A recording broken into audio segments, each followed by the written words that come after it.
of it. Every drop, every taste on the tip of my tongue.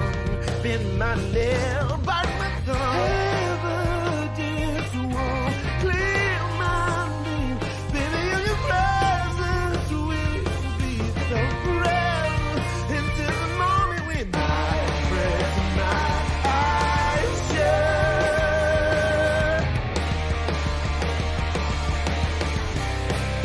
Now I'm ready. What else is we always wanted? Yeah, when we hold each other, nothing else can let us down. The only answer is what we've always wanted for.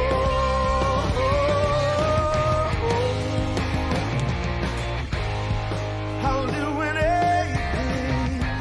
I'm not asking this is mine through the perfect strings. 10,000 days on the days to clear our names. Oh, baby, it's our last kiss. Will last forever. That's the moment when I rest my.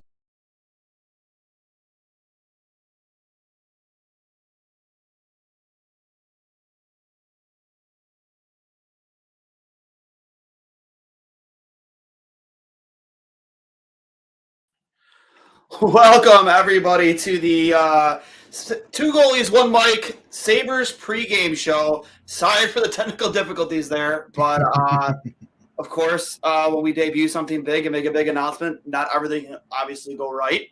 But I am joined, first time in a long time, producer Steve. Steve, thanks for hopping on with us. Obviously, a big night for the Buffalo Sabres and for this podcast, which you were kind of day one-ish on. How are you feeling about it? And, tell us how things have been. Oh, I'm doing fantastic. Obviously that big shutout W against the Avalanche was something to put me in a real good mood this weekend as it decided to get unseasonably cold. Snow on Halloween. I don't think I'm ever going to get used to that, no matter how long I live here. But that said, things are good, Shit rocks. And big news tonight. Good stuff. Yeah, I'm super excited. Obviously, we've kind of teased it a little bit throughout the day. This podcast started 3 years ago. We've been, partnered with Trainwreck Sports for a long time, still are, but we do have a big announcement to make. As you can see on the screen, Two Goalies, One Mic finally, for the first time ever, has its own sponsorships in both Fatty Beer Company and Buffalo Apparel Company. A couple clicks for the boys. It's been a long time, but extremely excited and grateful for the opportunity given to us by both of them, and we'll go into that in a minute. But also grateful to Trainwreck Sports for giving us this opportunity to partner up with these guys and continue on our partnership with them, but also have this sponsorship opportunity with both two great local companies and both Fatty Beer Company.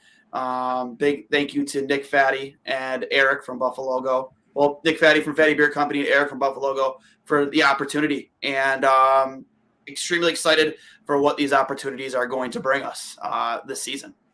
Absolutely. It's it's good to see the show grow. It's good to see bigger and better things on the horizon. Much like the team we've been covering, we got to always be trying to improve. We can't take a step back. We only move forward. Yep. This train never stops, as they say. We will improve definitely tonight on I'll Hang Up and Listen for whatever happened there in the beginning.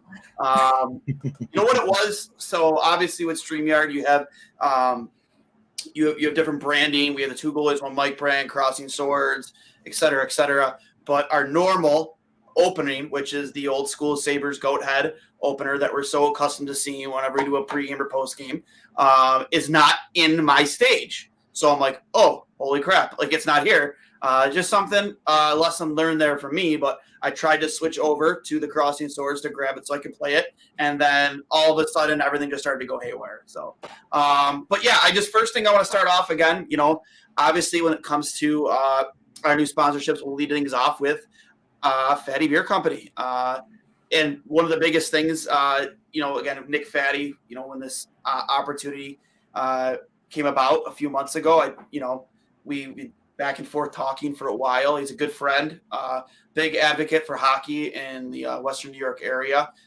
If you've played a high level of hockey in the area, you know who Nick Fatty is, and he gave us this opportunity, and we've been back and forth now for 3 months. And finally, we're able to get a pin in it and get this deal done. And extremely excited for, obviously, what opportunities he's going to give us, what opportunities we're going to give him.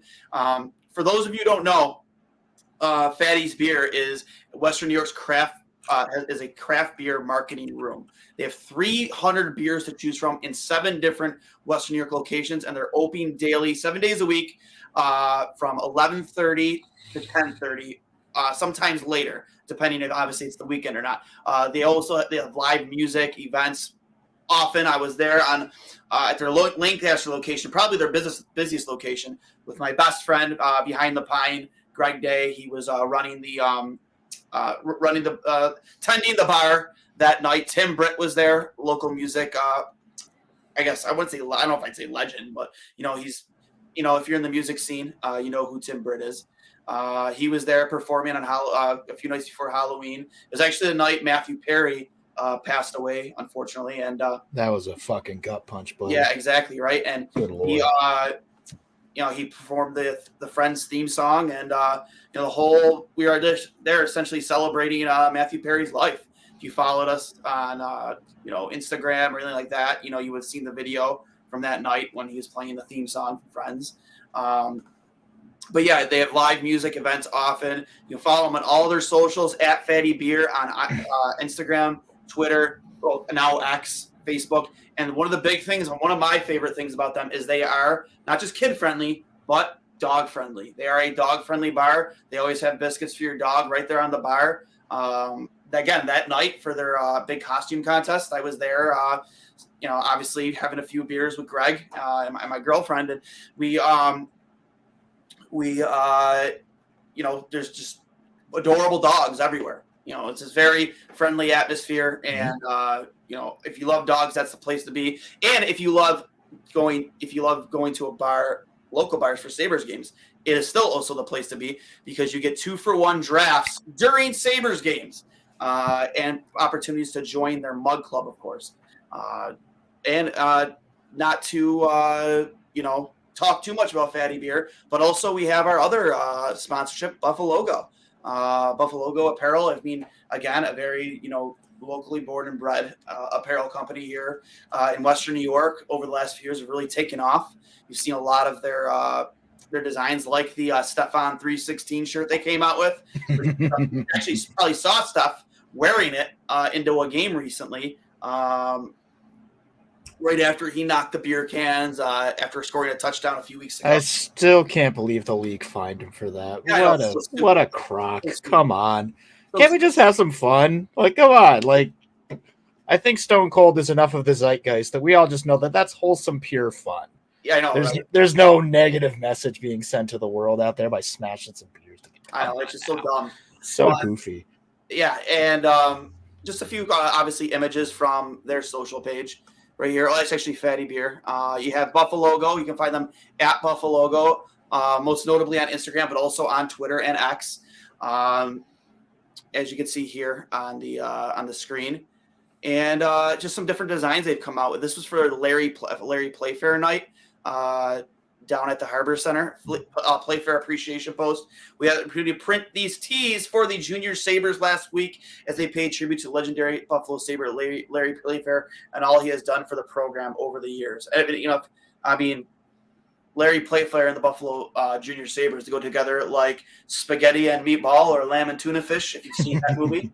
Oh yes. And just some other stuff here to show from their social pages as well. Here's the big one here too. If you go down, if you tailgate at Bills games, you see this giant Zuba colored RV. That is Buffalo Go, who partners with Zoom Buffalo. They bring all their merchandise down there for you to check out while you're tailgating.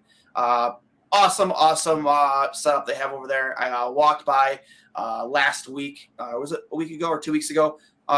The Thursday night game. Yeah, I was there for the Thursday night game, and they were set up there having a blast, playing cornhole, having a few beers. Guys from Buffalo, Eric, they're all phenomenal people, and I can't express that enough. Definitely, if you're tailgating for a Bills game, they have all their stuff set up down there. They have those Stephon 316 shirts. They have so many different Josh Allen designs, and if you've seen it, they do have – I don't have a picture of it, but they have those ball caps that have the old school NHL shield on them, and instead of saying NHL, it says Buff, B-U-F on it. Those are pretty cool. I know those did really well. I know those did really well. That's fucking sick. Yeah. So, again, I can't express enough how excited I am for this opportunity with both Fatty Beer and Buffalo Go. Hell yeah. Keep it local. Keep it in the family. Keep it local. Keep it in the family. Without ado, obviously, we're 10 minutes into the show here and haven't talked a bit about tonight's matchup. The Buffalo Sabres take on the Bullies from Broad Street, the Philadelphia Flyers, in a Wednesday night tilt. Obviously, Sabres coming off a big 4-0 win against the Colorado Avalanche. Really starting to find their stride, their legs, I think. And the Philadelphia Flyers, again, always a tough team to play against. Any John Tortorella team is always going to be tough to play against, Steve. So how do you feel about tonight's matchup? I know we get UPL in net. Brandon Byro on the top line with Tage and is it Tage? Tage and Greenway. Tage and Greenway. Second line will be Cousins. I would assume it'd be Cousins with Tuck and Tucky Jost, yeah. He would be fill in for obviously it was Olafson's spot. Olafson on the lineup, and obviously the rest of the lineup is as Casey Middlestat centering. I believe Skinny and Paterka, and then talk about kind of balancing out your top three lines. That's we'll see if that works. Again, those were the lineups presented at practice yesterday. I'm not sure if that's exactly what they're going with tonight. And then obviously Krebs centering Okposo and Gergensons. UPL and that. Devin Levi back with the team, backing up tonight, we would assume would start on Friday on Goat Head night. So, excited, super excited for, the next two games back to back. They can always get hairy when you're playing the same team twice in a row. So, Steve, your predictions on tonight and what you would expect from a tough to play against Flyers team. Well, that is the rub with Philly. I, as some of you may know, if you've seen me before, I lived in Philly for about 7 years. So I've been the guy wearing the wrong colors in that building many, many times. It's a tough room to sit in, just being the fan of the wrong team. And I can't imagine what it's like to play in that room. And unlike some of the other teams that, seem like they were dead before they hit the ground this year, San Jose being one of them, geez Louise, Philly, regardless of whether or not they're outmatched, they don't care. They're going to play you hard. They're going to play you to the wall, and they're going to leave everything they can on the ice, even if they know it's a crapshoot. That said, Buffalo is weirdly insanely strong on the road, and they're also coming off arguably the best game of their season so far. So I do still think there's a lot in the Sabres' favor right now. They haven't played since Friday, so they've had a little bit of rest. I do feel like pretty sure Philly played the last night or the night before against Carolina, which is another tough team to play. So maybe they're a little bit jet lagged. So I do still feel like the Sabres have the edge in this game. I do feel like maybe having a rookie, it's not his first game ever, but it's his first game in 2 years. Brandon Byro coming in the lineup gives you that little extra adrenaline boost. Knowing Levi's back on the bench with the boys, that could give you a little spark. And yeah, I just think the consensus from the whole team was that, we want to take everything we did that night. We want to bottle it up and bring it with us everywhere we go for the rest of the year. And I think tonight is a good test to see if they have the ability to do that. And, but again, nothing's going to come easy against the Flyers. They are, for all their faults, they are hard fucking players. And not to mention, I know we mentioned before, but you have John Tortorella behind the bench. Obviously, we all know the reputation he carries with him. Mm-hmm. I wouldn't say it's a bad reputation, but he's hard-nosed. He's blunt.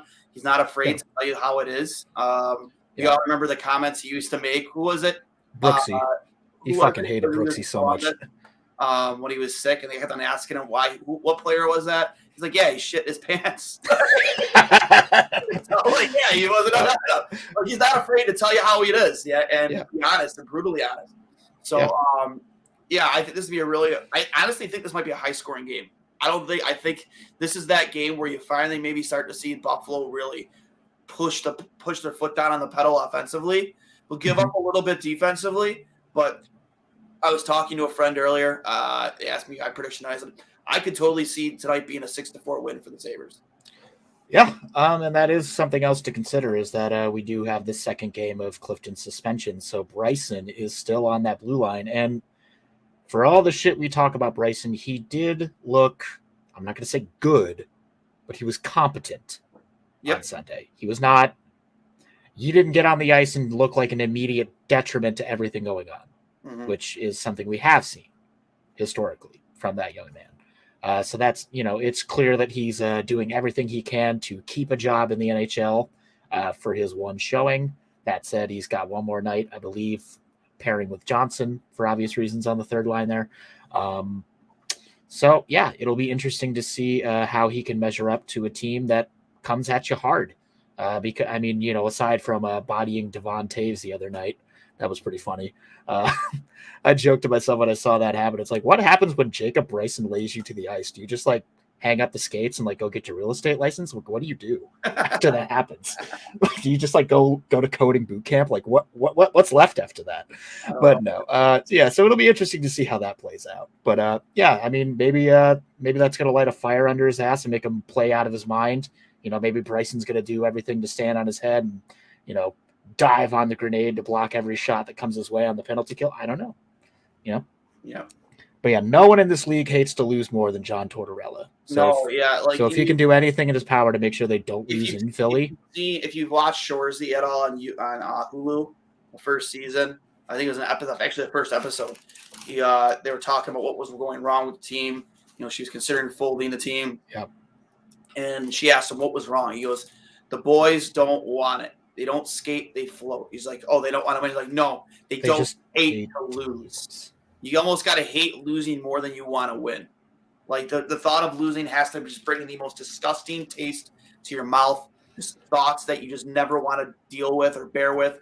And that's the thing, man. That's the mindset that John Tortorella tries to instill in his players. It's just you have to hate losing, man.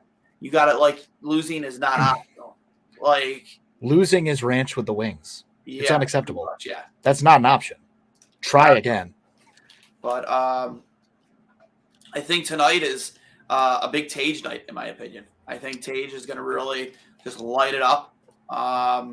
We've been seeing Spurs. We've seen him get his chances a lot, especially in tight. He is shooting the puck a lot. But I think tonight's a night where you really see Tage shine. Multi-point night, maybe multi-goal night. Games like this are games that players like Dylan Cousins are born to play. Physical battles, just taking a beating. And I think Jeff Skinner is going to get himself into a lot of trouble tonight. I think him and Konechny are going to have some words. Oh, for sure. Yeah. I feel like they had some beef at the end of last season, too. I feel like those two players specifically were just they couldn't shut the hell up all night. They were just jawing and chirping each other the whole game. Yeah. I'm excited. I'm definitely excited to see Skinner getting in somebody's ear early. I definitely think there's going to be a lot of PIMs tonight, a lot of penalties. Hopefully Buffalo can get their power play finally going. Their penalty kill has been outstanding. It's time to get that power play going. I think that absolutely this is the potential to be especially again, the first of a back-to-back, a home and home series against the Flyers. For sure. Potential to be really fun, really exciting. Oh yeah. I mean, the easiest way to get your power play going, use the bumper. And especially when you got Dylan Cousins in the bumper, use the man. He can rip it. He can rip it quick and easy, no hesitation. I think they're still just trying to feed Tage everything because that slap shot is so lethal. But the whole league knows. It's not a secret anymore. Tage is a stud on that wing. And if you feed him the puck and he can get it anywhere near the twine, it's going in. So they're just heavy loading that side of the ice. He doesn't have any lanes, but they're still feeding it. And I think that's the biggest problem. The teams with really successful power plays, they're using the bumper. The Lightning, who do they got in the bumper? Usually Point or Stamkos. easy. 40 goals a season for the most part. Edmonton, who's usually in the bumper? Draisaitl or McDavid. Somebody's just sitting right there who can bury it effortlessly. Mm-hmm. Ovechkin's made a pretty good career for himself living on that point, but eventually they're going to get wise to that strategy, and you have to revise a little bit. And I think once they get a little bit more creative on that power play, I think you're going to start seeing that space open up so you can feed Tage that clapper, and it's going to go in because you have more than one trick in your arsenal. He's had a lot of opportunities to get that shot off too. Again, teams are setting up for it. I mean, you don't really have the big threat on the opposite side, so they kind of float more towards Tage to try and take that opportunity away. But when he gets that off and he gets it off it clean, I'd say 9 times out of 10 it's in the back of the net. Yeah, I mean that's what we're hoping to get back to. And again, I think Skinner's doing everything in his power to make sure that happens. He's had some pretty nasty power play goals this year, like some of those from the goal line right over the head bits. And Carter Hart's kind of a short dude, so maybe he can rip another one of those and get their guard down a little bit. And maybe we should cheat towards Skinner a bit. Oh, nope, there's Tage. Yeah, he's a guy that's not afraid to get in the dirty areas. That's what I love about Jeff Skinner. He's not afraid to get and grind and take a beating in front of the net to score a goal. So, Josh, if you missed the start of the episode, you missed our major technical malfunction, but you also missed our announcement of our future sponsorships with both Fatty Beer Company and Buffalo Go. So again, super excited for that opportunity and what's the opportunities that are to be born from it. So score prediction for yourself, Steve, before we get out of here. I'm not sure if it's going to quite be a 4-6 game. I think this might be more of a 4-2 game. Still in favor of Buffalo, but I think Carter Hart's been playing pretty strong. I think you sneak 3 by him at most, and then you get an empty netter at the end of the night.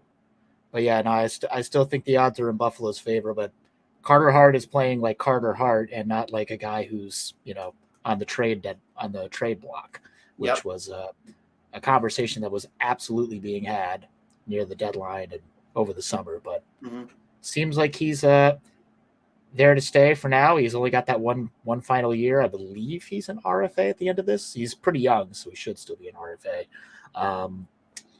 That'll be an interesting story to see how that develops. If they want to commit to him or keep rebuilding further and get everything they can for a 25, 26-year-old goalie who's playing above average. He's not elite, but he's definitely above average, and above average can, behind the right team, can get you some pretty hardware. Yeah. So I give my prediction. I think 6-4. I think it's a big Tage game. I think UPL definitely plays good enough to win. I just, you're going to have some big time scoring chances when you play, that aggressively offensively. Obviously, you have Jacob Bryson back in the back on the blue line. He's not known for his defensive stability. So I think you're definitely going to give up some high danger chances tonight. But I think you're the better team. I think you're the more skilled team. So I predict 6-4 Buffalo Sabres win with an empty netter at the end from maybe Tage. Maybe it's Tage for the hat trick. Could be a Tage trick. 6th goal at the end of the game. With that being said, guys, as always, thanks for joining us. Remember to get over to Fatty Beer Company, Western New York's craft beer marketing room. 300 beers to choose from at 7 different Western New York locations. Open daily, 7 days a week from 11:30 to 10:30, and later, live music and live events all the time. And you can follow them at all their socials at Fatty Beer, on Instagram, Twitter, and even Facebook. And remember, they are always kid and dog friendly. I am Duane for producer Steve. We will talk to you at the end of the Sabres-Flyers matchup tonight. I'll hang up and listen, and we'll talk to you later. Go Sabres. Let's go Buffalo. Let's go Sabres, buddy. Drink one to